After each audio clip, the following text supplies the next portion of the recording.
ಬೈಲಹೊಂಗಲ ಪಟ್ಟಣದ ಹೊಸೂರು ರಸ್ತೆಯ ವಿಜಯ social club ಆವರಣದಲ್ಲಿ ಭಾರತೀಯ ಜನತಾ ಪಾರ್ಟಿ ಬೈಲಹೊಂಗಲ ಮಂಡಳದ BLA2 ಕಾರ್ಯಾಗಾರ ಮತ್ತು ಆತ್ಮನಿರ್ಭರ ಭಾರತ ಅಭಿಯಾನದ ಸಮ್ಮೇಳನ ಶುಕ್ರವಾರ ಜರುಗಿತು.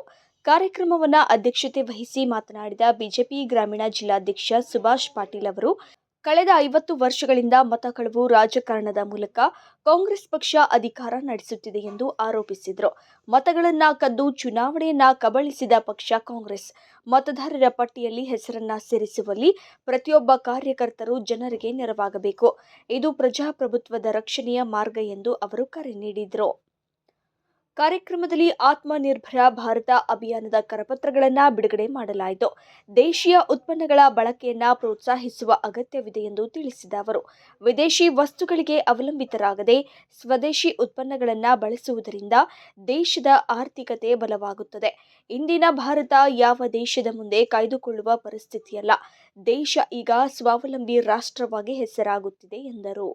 ಕಾರ್ಯಕ್ರಮದಲ್ಲಿ ಮಾಜಿ ಶಾಸಕ ಜಗದೀಶ್ ಮೆಟಗುಡ್ಡ ಮಾತನಾಡಿ, ಪಕ್ಷ ಸಂಘಟನೆಯಲ್ಲಿ ಬೂತ್ ಮಟ್ಟದ ಕಾರ್ಯಕರ್ತರ ಪಾತ್ರ ಮಹತ್ವದೆಂದು ಹೇಳಿದರು.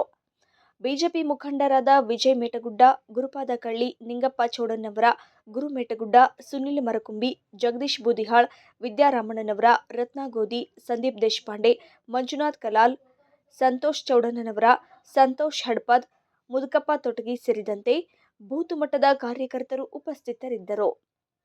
ಕಾರ್ಯಾಗಾರದಲ್ಲಿ ಬೂತ್ ಮಟ್ಟದ ಕಾರ್ಯಕರ್ತರಿಗೆ ಮತದಾರರ ಸಂಪರ್ಕ, ಗೃಹ ಸಂಪರ್ಕ ಅಭಿಯಾನ, ಬೂತ್ ಬಲವರ್ಧನೆ, ಮತದಾರರ ಪಟ್ಟಿಯ ತಿದ್ದುಪಡಿ ಸೇರಿದಂತೆ ಹಲವು ಸಂಘಟನೆಯ ಸಂಬಂಧಿತ ವಿಷಯಗಳ ಕುರಿತು ಮಾರ್ಗದರ್ಶನ ನೀಡಲಾಯಿತು.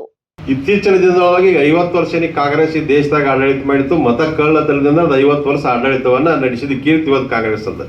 ಮತ ಚೋರಿ ಮಾಡಿದ್ದು ಯಾವ್ದಾದ್ರು ಪಕ್ಷ ಇದ್ರೆ ಅದು ಕಾಂಗ್ರೆಸ್. ಇವತ್ತು ಹೋಟೆಲ್ ಅಷ್ಟೇ ಲಿಸ್ಟನ್ನು ಸ್ವಚ್ಛ ಮಾಡಲಿಕ್ಕೆ ಕಾರಣಕರ್ತರು ಯಾವುದಾದ್ರೆ ಅದು ಭಾರತೀಯ ಜನತಾ ಪಾರ್ಟಿ. ಅರ್ಹ ಮತದಾರ ಪಟ್ಟಿಯೊಳಗೆ ಇರಲೇಬೇಕು. ಅವ್ರು ಮತದಾನ ಮಾಡಲೇಬೇಕು.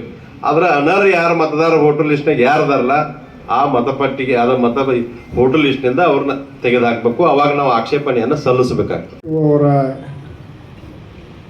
ಕೆಲಸ ಏನ, ಇದು ಯಾಕೆ ಮಾಡಿದ್ದಾರೆ